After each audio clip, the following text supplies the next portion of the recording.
Esta apresentação intitula-se Como potenciar aprendizagens ativas com estudantes do primeiro ano de licenciatura. Estratégias para um início promissor.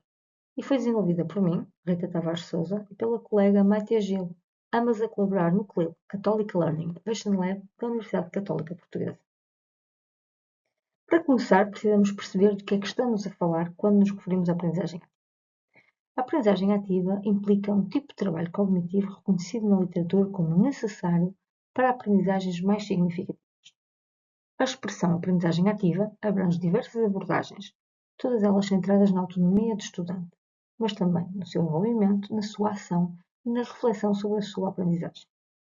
As abordagens que promovem a aprendizagem ativa centram-se mais no desenvolvimento das competências dos estudantes do que na transmissão de informação e exigem sempre que os estudantes façam algo, idealmente de forma colaborativa.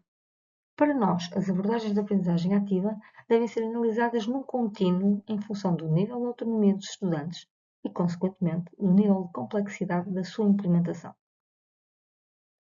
Numa sala de aula típica, os estudantes estão envolvidos em ouvir as explicações que o professor dá, ler textos ou acompanhar a resolução de problemas. Este envolvimento passivo conduz geralmente a uma retenção limitada de conhecimentos por parte dos estudantes, como indicado no código de aprendizagem que podem ver na figura. Portanto, o nível de envolvimento dos estudantes, seja através de uma postura mais ativa ou mais passiva, influenciam diretamente o seu grau de aprendizagem. Portanto, não se trata de uma questão de tudo ou nada, mas sim do reconhecimento de diferentes estratégias e abordagens de aprendizagem ativa e de como essas abordagens podem contribuir para uma experiência de aprendizagem mais significativa. Neste contínuo, temos abordagens que requerem uma menor autonomia do estudante, do lado esquerdo da imagem, até estratégias que requerem uma maior autonomia, do lado direito da imagem. Importa destacar que a utilização destas abordagens continua a depender da intencionalidade pedagógica do docente, que as deve utilizar de acordo com os seus objetivos e considerando também as características do seu estudante. São várias as vantagens associadas à aprendizagem ativa.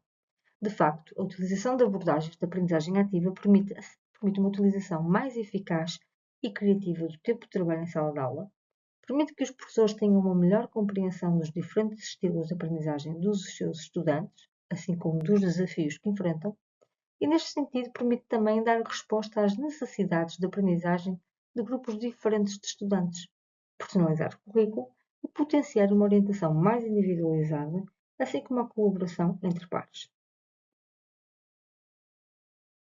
Mas neste paradigma importa refletirmos sobre o papel do estudante, nomeadamente sobre o que é esperado deles. As abordagens ativas implicam uma maior centralidade do estudante no processo de ensino e de aprendizagem, que se traduz numa maior responsabilidade pela sua aprendizagem, no desenvolvimento de competências metacognitivas, uma vez que o estudante fica também mais consciente do seu progresso, no maior envolvimento e motivação, na adaptação a diferentes níveis de autonomia e no desenvolvimento de competências transversais. Neste contexto, importa-nos também trazer esta ideia de estudante ideal, que a literatura define como aquele que é mais suscetível de prosperar numa determinada cultura institucional. O que nos importa refletir aqui é precisamente ter em conta que a transição e adaptação para o ensino superior é um processo complexo e que envolve várias dimensões, nomeadamente características dos estudantes e dos contextos institucionais. Estes processos podem então ser influenciados por fatores sociais, económicos, emocionais, mas também académicos.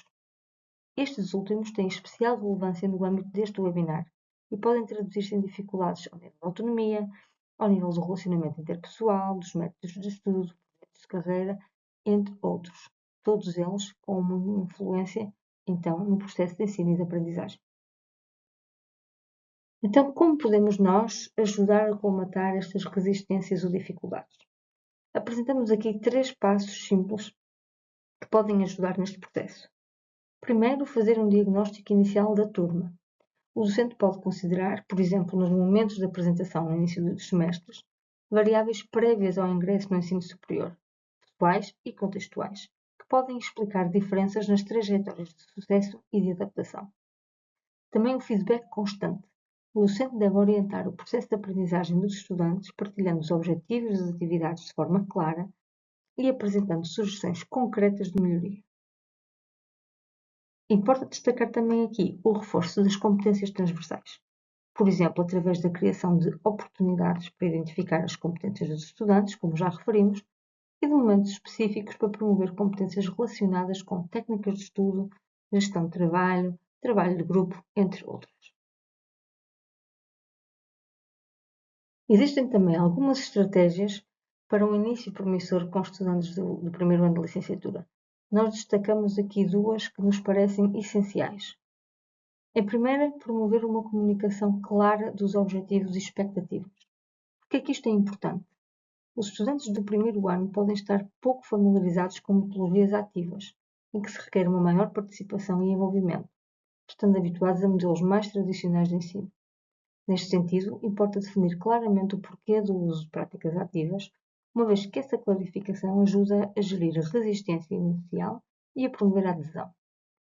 O que pode então o docente fazer?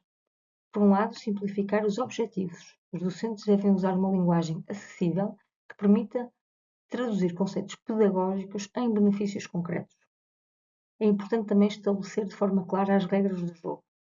É importante ser claro na orientação sobre o que é esperado por parte dos estudantes, mas também sobre o que podem esperar do docente enquanto facilitador do processo de aprendizagem. Implementar uma caixa de perguntas ou fazer um Mentimeter. Após dar as orientações para um determinado trabalho, o docente pode abrir um espaço para questões, até de forma anónima, para questões sobre as instruções e os objetivos da atividade. Uma segunda estratégia que nos parece importante e que também já referimos tem a ver com conhecer o grupo de estudantes. Porquê? Primeiro, pela diversidade no nível de preparação que podemos encontrar nos nossos estudantes e que se pode traduzir numa variação dos conhecimentos prévios e das competências de estudo. Como vimos anteriormente, questões emocionais e sociais, ou outras, associadas à transição para o ensino superior, podem impactar a adaptação e o sucesso neste nível de ensino.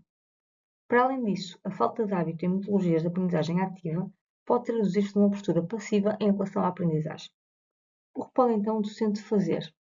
Estabelecer relações entre os conteúdos e o mundo real ou experiências próximas dos estudantes, adotar um ritmo gradual, começando por atividades de baixo risco, individuais ou em pequenos grupos, antes de avançar para dinâmicas mais complexas, e promover momentos de reflexão e feedback para que os estudantes se adaptem gradualmente às diferentes estratégias e abordagens. Por fim, e retomando aqui o contínuo da aprendizagem ativa que referimos e mostramos anteriormente, selecionamos algumas estratégias que consideramos adequadas a estudantes do primeiro ano. Em primeiro lugar, trazemos aqui o brainstorming estruturado. Como é que se pode implementar esta estratégia? Lançar uma questão inicial, por exemplo, quais os fatores que influenciam a motivação para aprender, e pedir ideias rápidas. Este tipo de estratégia tem algumas vantagens. Reduz a pressão, pois não exige respostas certas, e estimula a criatividade e o pensamento crítico. Temos também o Think Pair Share. Passa pela partilha de um problema ou pergunta para reflexão individual, cerca de 2 ou 3 minutos. Depois, os estudantes juntam-se em pares para discutir as suas ideias, antes de partilharem as respostas com a turma. Esta estratégia é bastante interessante e tem também vantagens associadas. Gera confiança através de interações em pequenos grupos, reduz a exposição que alguns estudantes podem sentir em partilhar as suas ideias em grandes grupos e promove a inclusão, permitindo que vozes menos extrovertidas se sintam ouvidas. Temos também os mapas conceituais coletivos. Como podemos implementar esta estratégia? Apresentamos um tema central e pedimos ao grupo para construir em conjunto um mapa de ideias relacionadas. Esta estratégia é vantajosa no sentido em que permite contribuir e promover para o trabalho colaborativo e para a organização de ideias. Temos também aqui estudos de casos simples, passam por traduzir casos, por usar casos ligados à unidade curricular. Por exemplo, numa turma de psicologia, um estudante do primeiro ano sente-se desmotivado. Poderíamos fazer para ajudar? Estes casos podem ser mais ou menos complexos, dependendo também dos nossos objetivos pedagógicos. Quais as vantagens associadas a este tipo de estratégia? Envolve os estudantes em problemas práticos que parecem reais e tangíveis e que permitem também articular muitas vezes com os seus contextos futuros profissionais. Temos também aqui a simulação ou o roleplay. Em pequenos grupos, atribuímos papéis relacionados com uma situação específica. Por exemplo, também na área da psicologia, como seria a vossa abordagem perante determinado cenário. As vantagens da simulação do roleplay prendem-se com a combinação entre aprendizagem e interação social, promovendo a empatia e também a tomada de decisão. Este tipo de estratégia também permite aproximar os estudantes de situações reais que encontrarão no seu futuro profissional. Obrigada.